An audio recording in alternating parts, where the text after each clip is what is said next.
Carta aos Gálatas, capítulo 1. Saudação. Eu, Paulo, escrevo esta carta. Eu que fui chamado para ser apóstolo, não por pessoas ou por meio de uma pessoa, mas por Jesus Cristo e por Deus, o Pai, que ressuscitou Jesus da morte. Todos os irmãos que estão aqui comigo mandam saudações às igrejas da Galácia. Que a graça e a paz de Deus, o nosso Pai, e do Senhor Jesus Cristo estejam com vocês. Em obediência à vontade do nosso Deus e Pai, Cristo se entregou para ser morto a fim de tirar os nossos pecados e assim nos livrar deste mundo mau. A Deus seja a glória para todos sempre. Amém. O outro evangelho. Estou muito admirado com vocês, pois estão abandonando tão depressa aquele que os chamou por meio da graça de Cristo e estão aceitando outro evangelho. Na verdade, não existe outro evangelho, porém eu falo assim porque há algumas pessoas que estão perturbando vocês, querendo mudar o evangelho de Cristo. Mas se alguém, mesmo que sejamos nós ou um anjo do céu, anunciar a vocês um evangelho diferente daquele que temos anunciado, que seja amaldiçoado. Pois já dissemos antes e repetimos: se alguém anunciar um evangelho diferente daquele que vocês aceitaram, que essa pessoa seja amaldiçoada. Por acaso eu procuro a aprovação das pessoas? Não. O que eu quero é a aprovação de Deus. Será que agora estou querendo agradar as pessoas? Se estivesse, eu não seria servo de Cristo. Como Paulo se tornou apóstolo. Meus irmãos, eu afirmo a vocês que o evangelho que eu anuncio não é uma invenção humana. Eu não o recebi de ninguém, e ninguém o ensinou a mim, mas foi o próprio Jesus Cristo que o revelou para mim. Vocês ouviram falar de como eu costumava agir quando praticava a religião dos judeus. Sabem como eu perseguia sem dó nem piedade a igreja de Deus e fazia tudo para destruí-la. Quando praticava essa religião, eu estava mais adiantado do que a maioria dos meus patrícios da minha idade e seguia com mais zelo do que eles as tradições dos meus antepassados.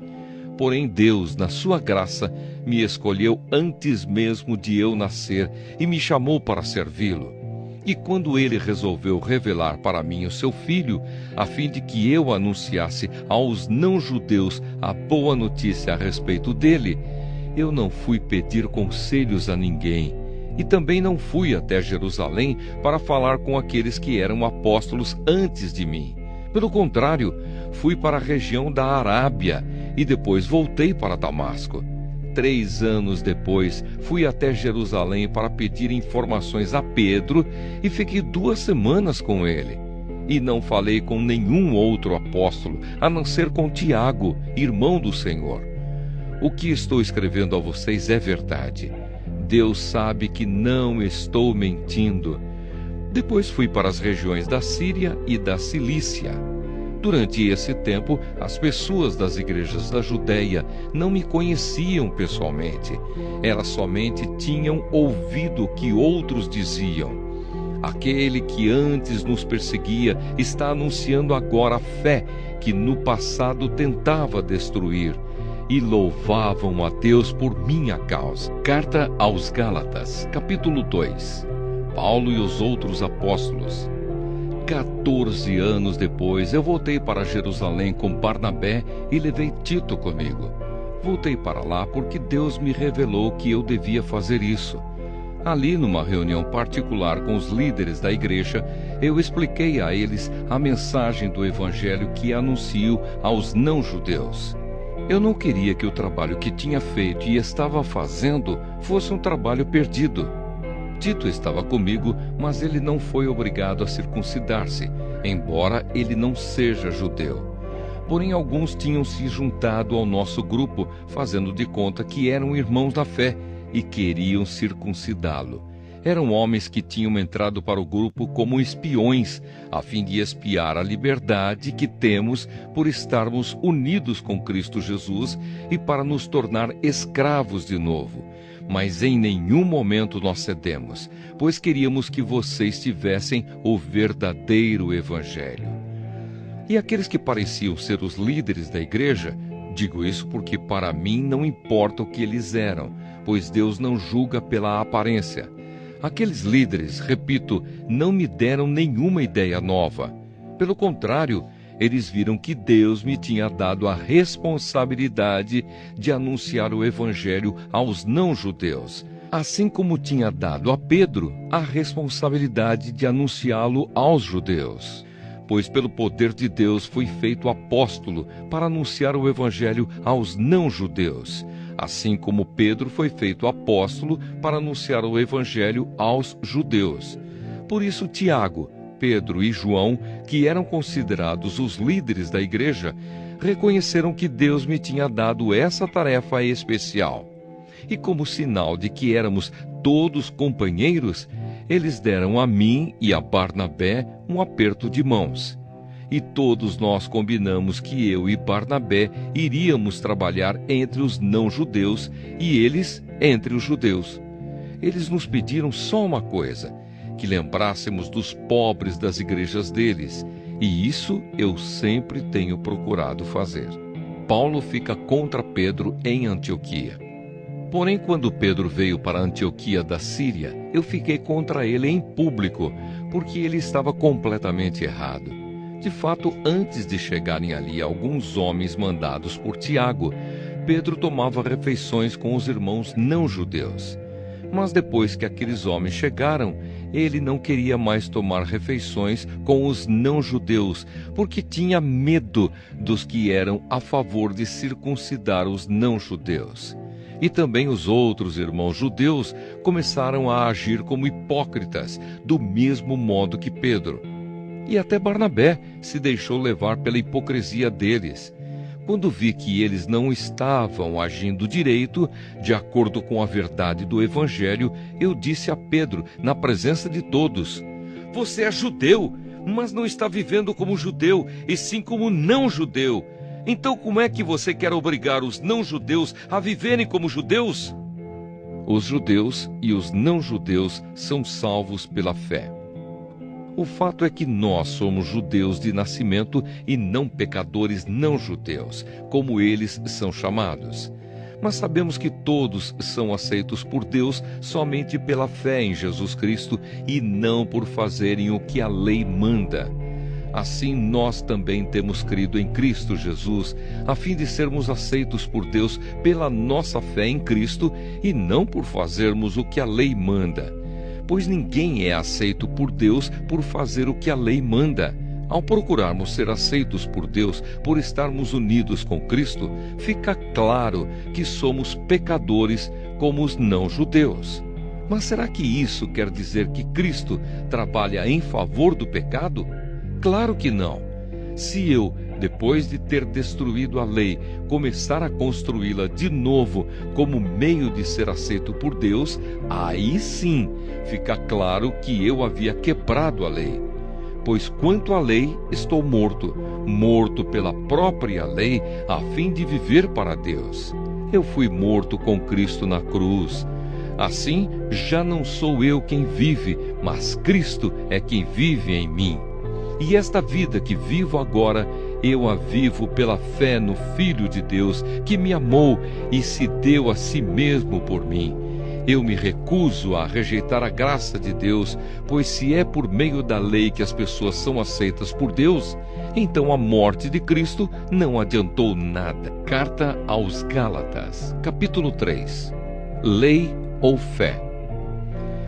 Ó Gálatas sem juízo, quem foi que enfeitiçou vocês? Na minha pregação a vocês eu fiz uma descrição perfeita da morte de Jesus Cristo na cruz. Por assim dizer, vocês viram Jesus na cruz. Respondam somente isto: vocês receberam o Espírito de Deus por terem feito o que a lei manda ou por terem ouvido a mensagem do Evangelho e terem crido nela? Como é que vocês podem ter tão pouco juízo?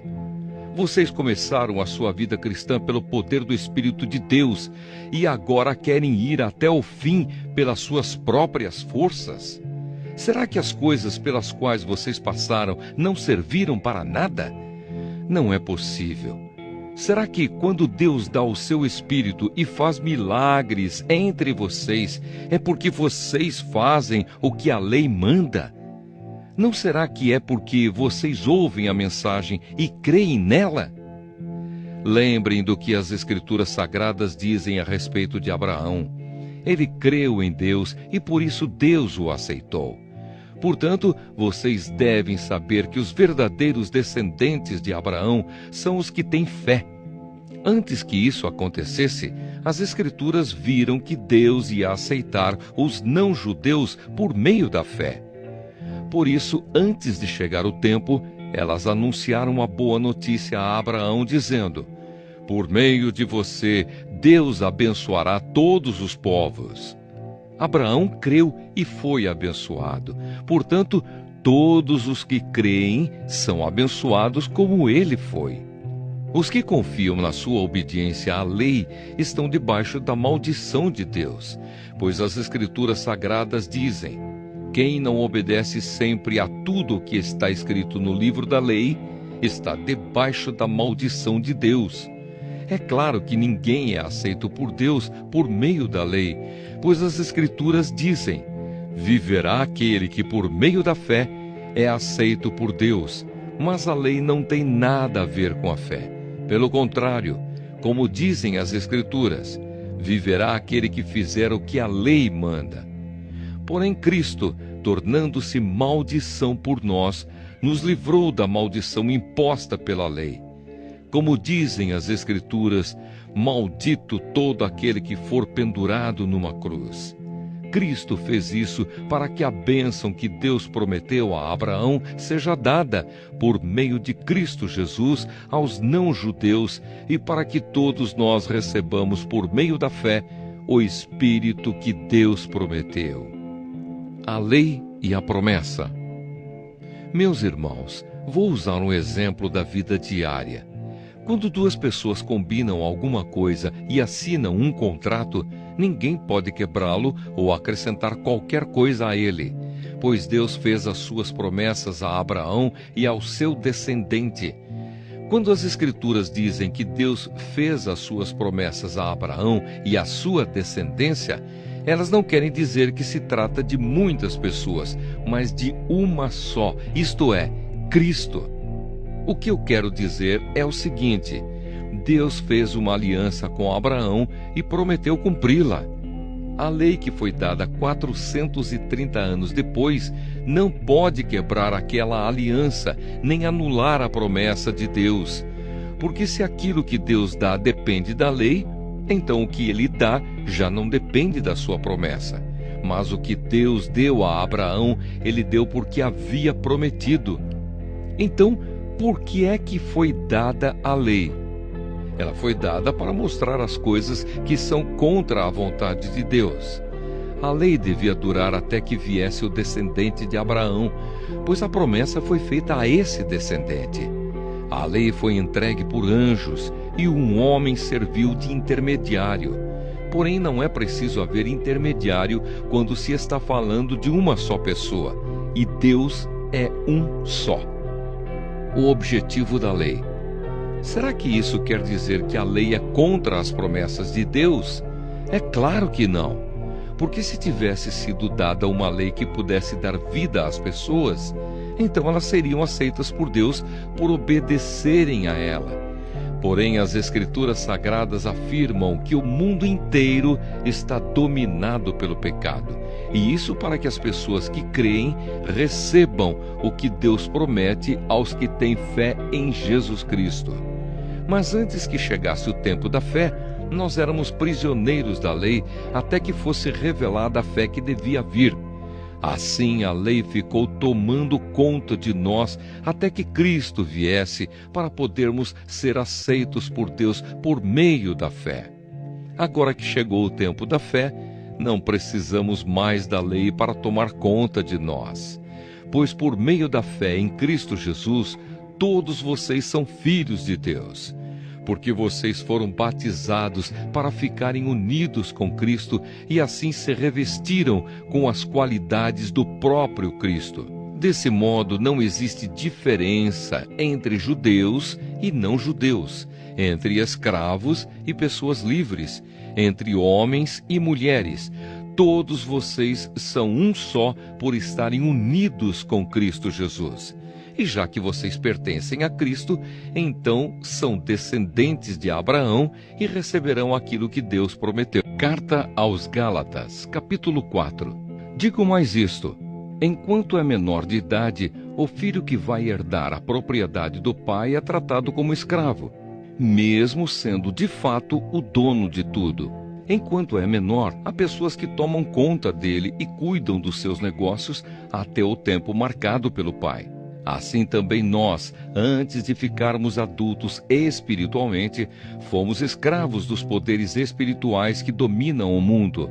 Mas quando chegou o tempo certo, Deus enviou o seu próprio Filho, que veio como filho de mãe humana e viveu debaixo da lei para libertar os que estavam debaixo da lei, a fim de que nós pudéssemos nos tornar filhos de Deus.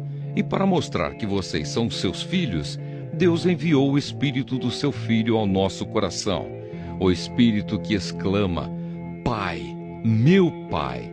Assim vocês não são mais escravos, vocês são filhos. E já que são filhos, Deus lhes dará tudo o que Ele tem para dar aos seus filhos. A preocupação de Paulo pelos Gálatas. No passado vocês não conheciam a Deus e por isso eram escravos de deuses que de fato não são deuses. Mas agora que vocês conhecem a Deus, ou melhor, agora que Deus os conhece, como é que vocês querem voltar para aqueles poderes espirituais fracos e sem valor? Por que é que querem se tornar escravos deles outra vez? Por que dão tanta importância a certos dias, meses, estações e anos? Estou muito preocupado com vocês. Será que todo o trabalho que tive com vocês não valeu nada? Meus irmãos, peço que sejam como eu. Afinal, eu sou como vocês, e vocês não me ofenderam em nada. Lembram por que foi que lhes anunciei pela primeira vez o Evangelho? Foi porque eu estava doente. Mas vocês não me desprezaram nem me rejeitaram, embora o meu estado de saúde fosse uma dura prova para vocês. Pelo contrário, vocês me receberam como se eu fosse um anjo de Deus, ou mesmo como se eu fosse Cristo Jesus. E como vocês estavam felizes! Eu posso afirmar que, se pudessem, vocês teriam arrancado seus próprios olhos para me dar. O que foi que aconteceu? Será que agora, por ter dito a verdade, eu me tornei inimigo de vocês? Esses homens mostram grande interesse por vocês, mas a intenção deles não é boa. O que eles querem é separar vocês de mim, para que vocês sintam por eles o mesmo interesse que eles sentem por vocês. É bom vocês terem um interesse sincero sempre, e não somente quando estou com vocês. Meus queridos filhos, eu estou sofrendo por vocês como uma mulher que tem dores de parto, e continuarei sofrendo até que Cristo esteja vivendo em vocês. Como eu gostaria de estar aí agora para poder falar com vocês de modo diferente. Estou muito preocupado com vocês. Agar e Sara. Vocês que querem estar debaixo da lei, me digam uma coisa. Vocês não estão ouvindo o que a lei diz? Ela diz que Abraão teve 2 filhos, um de uma escrava, Agar, e outro de uma mulher livre, Sara. O filho da escrava foi gerado como todas as crianças são geradas, mas o filho da mulher livre foi gerado por causa da promessa de Deus. Isto serve como um símbolo. As 2 mulheres representam as 2 alianças. Uma aliança é a do Monte Sinai e está representada por Agar. Os que são dessa aliança nascem escravos, pois Agar representa o Monte Sinai na Arábia, e Agar é o símbolo da Jerusalém atual, que é escrava com todo o seu povo. Mas a Jerusalém celestial é livre e ela é a nossa mãe, pois as Escrituras Sagradas dizem: você, mulher, que nunca teve filhos, fique alegre. Você que nunca sentiu dores de parto, grite de alegria, pois a mulher abandonada terá mais filhos do que a que mora com o marido. Meus irmãos, vocês são como Isaque, são filhos de Deus por causa da promessa divina. Naquela época, o filho que havia sido gerado, como todas as crianças são geradas, perseguiu o que havia sido gerado por causa do Espírito de Deus. E a mesma coisa está acontecendo agora. Mas o que é que as Escrituras Sagradas dizem? Elas dizem: mande embora a escrava e o filho dela, pois o filho da escrava não herdará a propriedade do pai junto com o filho da mulher livre. Portanto, meus irmãos, nós não somos filhos de uma escrava, mas de uma mulher livre. Carta aos Gálatas, capítulo 5. Firmes na liberdade. Cristo nos libertou para que nós sejamos realmente livres. Por isso, continuem firmes como pessoas livres e não se tornem escravos novamente. Prestem atenção. Eu, Paulo, afirmo que se vocês deixarem que os circuncidem, então Cristo não tem nenhum valor para vocês. Repito isto mais uma vez, para qualquer homem que deixar que o circuncidem. Esse homem é obrigado a obedecer a toda a lei. Vocês que querem que Deus os aceite porque obedecem à lei, estão separados de Cristo e não têm a graça de Deus. Mas nós temos a esperança de que Deus nos aceitará, e é isso o que esperamos pelo poder do Espírito de Deus, que age por meio da nossa fé. Pois quando estamos unidos com Cristo Jesus, não faz diferença nenhuma estar ou não estar circuncidado. O que importa é a fé, que age por meio do amor. Vocês estavam indo tão bem.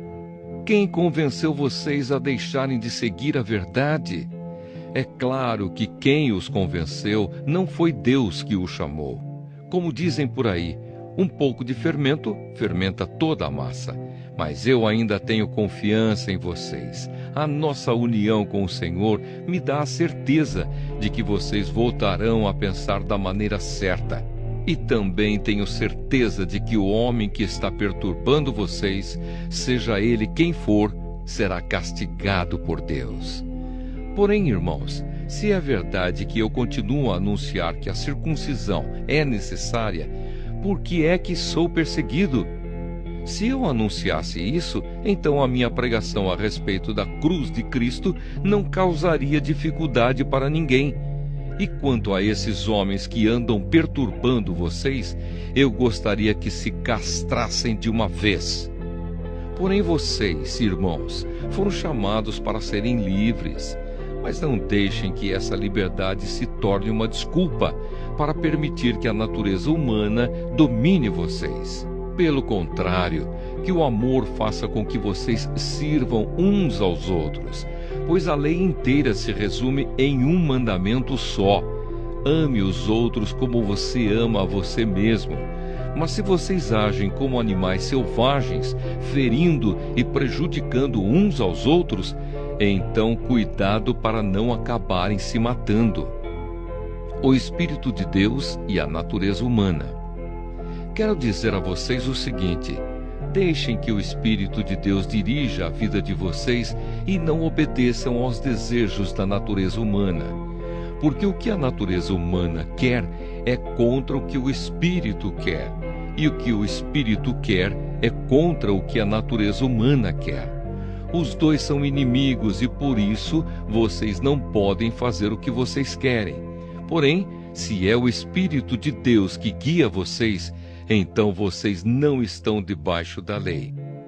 As coisas que a natureza humana produz são bem conhecidas. Elas são a imoralidade sexual, a impureza, as ações indecentes, a adoração de ídolos, as feitiçarias, as inimizades, as brigas, as ciumeiras, os acessos de raiva, a ambição egoísta, a desunião, as divisões, as invejas, as bebedeiras, as farras e outras coisas parecidas com essas. Repito o que já disse: os que fazem essas coisas não receberão o reino de Deus. Mas o Espírito de Deus produz o amor, a alegria, a paz, a paciência, a delicadeza, a bondade, a fidelidade, a humildade e o domínio próprio. E contra essas coisas não existe lei. As pessoas que pertencem a Cristo Jesus crucificaram a natureza humana delas, junto com todas as paixões e desejos dessa natureza. Que o Espírito de Deus, que nos deu a vida, controle também a nossa vida. Nós não devemos ser orgulhosos, nem provocar ninguém, nem ter inveja uns dos outros.